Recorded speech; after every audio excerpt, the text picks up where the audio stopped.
Unacademy लाया है CSIR UGC NET previous year paper test, जो कि अभी लाइव है अनअकैडमी पे, जहां पे आपको 10 साल के क्वेश्चन जो हैं वो सॉल्व करने का चांस मिलता है। और ये स्टार्ट है 3 अक्टूबर 2021 से। हर संडे आप इसे लाइव सॉल्व कर सकते हैं। इसका लिंक इस वीडियो के डिस्क्रिप्शन में है। अगर आप सॉल्व करना चाहते हैं प्रीवियस ईयर के पेपर्स तो आप उस लिंक पे क्लिक कीजिए और आप वहाँ पे पहुँच जाएंगे। हर संडे आपका इससे प्रैक्टिस होता रहेगा। नेक्स्ट अनअकैडमी लाया है अपने प्लस प्लेटफॉर्म पे full length mock test CSIR UGC NET, जो कि स्टार्ट है आपका 2 अक्टूबर 2021 से ही। लाइफ साइंसेस के लिए, फिजिकल साइंसेस के लिए, मैथमेटिकल साइंसेस के लिए, केमिकल साइंसेस के लिए, सारे जो मेन हैं आपके CSIR UGC नेट के पेपर्स, उनके लिए इसका भी जो लिंक है आपको इस वीडियो के डिस्क्रिप्शन में मिल जाएगा। आप वहाँ पे क्लिक करके फुल लेंथ मॉक टेस्ट के लिए भी जा सकते हैं। थर्ड मेगा ऑफर लाया है Unacademy for CSIR UGC net, जहां पे आपको मिलता है 12+2, यानी अगर आप खरीदते हैं 12 मंथ का सब्सक्रिप्शन तो आपको 2 मंथ का सब्सक्रिप्शन मिलता है बिल्कुल फ्री। ये केवल प्लस सब्सक्रिप्शन पे ही वैलिड है और ये ऑफर वैलिड है 21 अक्टूबर से 27 अक्टूबर तक। इसका भी लिंक जो है इस वीडियो के डिस्क्रिप्शन में आपको मिल जाएगा।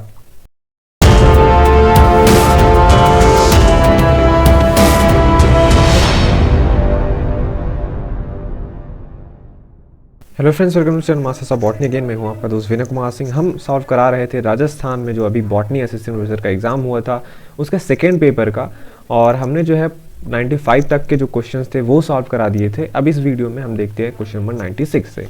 Who was awarded Nobel peace prize in the area of plant breeding. कह रहा है कि इनमें से किन को जो है नोबेल पीस प्राइज दिया गया है इन the area of plant breeding.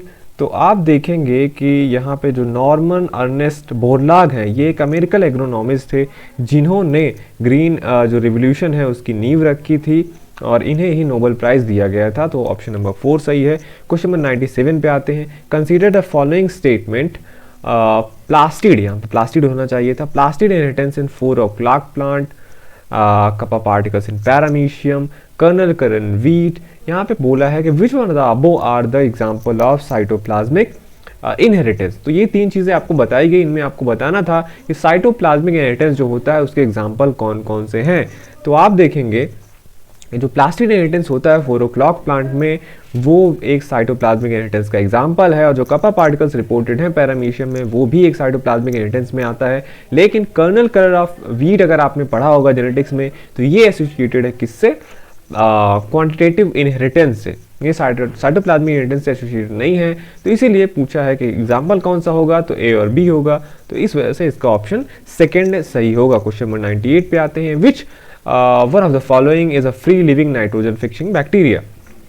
Okay, तो यहाँ पे देखिए अलग अलग टाइप के आपके वो हो सकते हैं वो नाइट्रोजन फिक्शन बैक्टीरिया, जिन्हें डाइजोट्रॉप्स बोलते हैं। अब फ्री लिविंग होते हैं जिन्हें हम नॉन सिम्बायोटिक बोलते हैं। मेजोटोबैक्टर, एरोबैक्टर, बिजरिंकिया, क्लॉस्ट्रिडियम, रोडोस्पिरिलम, ये सब बार बार पूछे जाते हैं।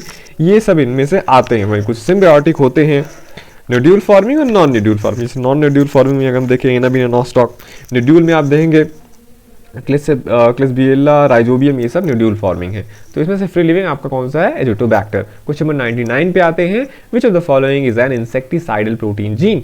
इनमें से कौन सा एक इंसेक्टिसाइडल प्रोटीन जीन है? तो अगर आपने बायोटेक्नोलॉजी पढ़ा होता तो वहाँ पे था कि जो बैसिलस थ्रुंजेंसिस एक बैक्टीरिया होता है, वो उनमें क्राई प्रोटीन होता है, जो क्राई फॉर क्रिस्टल प्रोटीन वो बनाते हैं, जो है कॉटन में यूज होता है। जो उनमें बॉल वर्म लगता है उनके लिए ये हानिकारक मीन्स उनका डेथ हो जाता है। तो ये इंसेक्टिसाइडल प्रोटीन है, क्राई 1 कैपिटल ए स्मॉल है।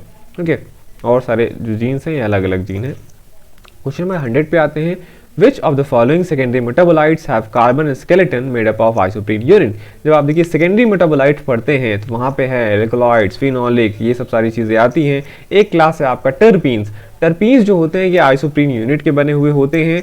और जो आपका आइसोप्रीन यूनिट होता है ये जो होता है क्या होता है? 5 कार्बन बिल्डिंग ब्लॉक होता है। बहुत सारे हार्मोन्स वगैरह इसी से बनते हैं प्लांट्स में।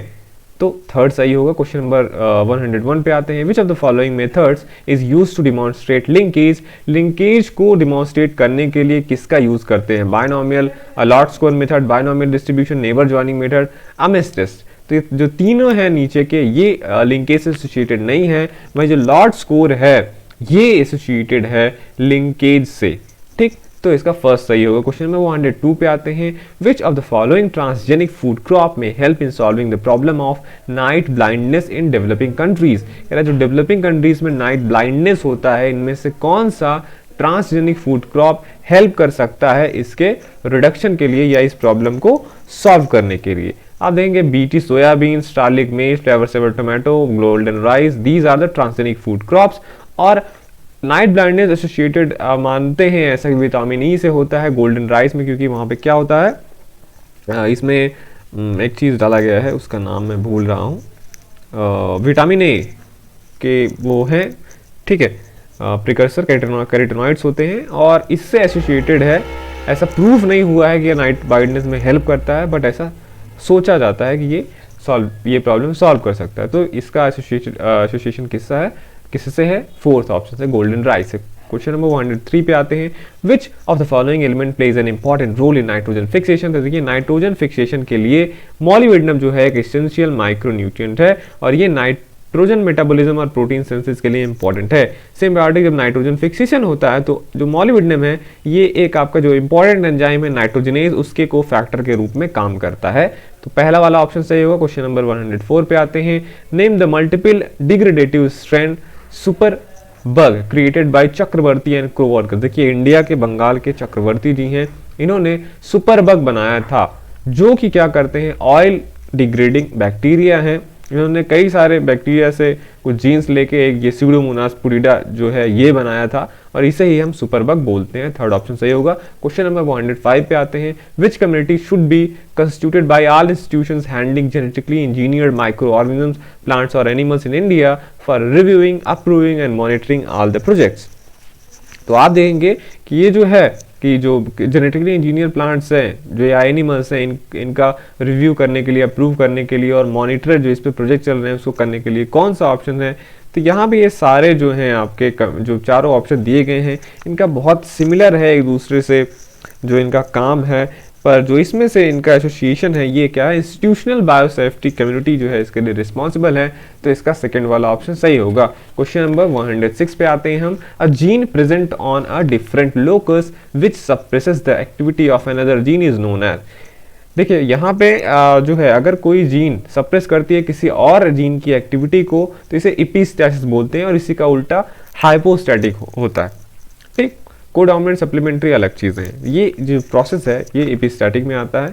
इसका फर्स्ट सही होगा। क्वेश्चन नंबर 107 पे आते हैं, with respect to RAPD primer which of the following is not correct. RAPD जो है एक टेक्निक है, उसमें जो प्राइमर यूज करते हैं, बोल रहा है उसके रेफरेंस में, उसके संदर्भ में कौन सी चीज़ें इसमें से नहीं सही है, एक ऑप्शन चूज करना है। अब आरएपीडी जो प्राइमर होता है वो यूजली 10 बेस लॉन्ग होता है, जीसी रिच रीजन होता है, रैंडम सीक्वेंसेस भी इसमें यूज किए जाते हैं। लेकिन आरएपीडी क्या है, एक डोमिनेंट मार्कर है, ना कि कोडोमिनेंट मार्कर। ठीक है, अगर कोई पूछे, ये भी पूछा जाता है कोडोमिनेंट मार्कर्स का, तो आप क्या बताएंगे, आरएफएलपी और जो माइक्रोसेटेलाइट्स होते हैं like SSR, these are the codominant markers। Question number 108 पे आते हैं, which one of the following is a cofactor in reactions mediated by hexokinase। देखिए डिफरेंट कोफैक्टर्स होते हैं, वो ऑर्गेनिक होते हैं, इनऑर्गेनिक भी हो सकते हैं। तो ये इनऑर्गेनिक का है, ठीक है, इनऑर्गेनिक का पूछा है। इनऑर्गेनिक में अगर आप देखेंगे Mg2+ का, तो जो हेक्सोकाइनेज एंजाइम है, cell glucose 6 phosphate, pyruvate kinase, alkaline phosphate, इनके जो होते हैं कोफैक्टर्स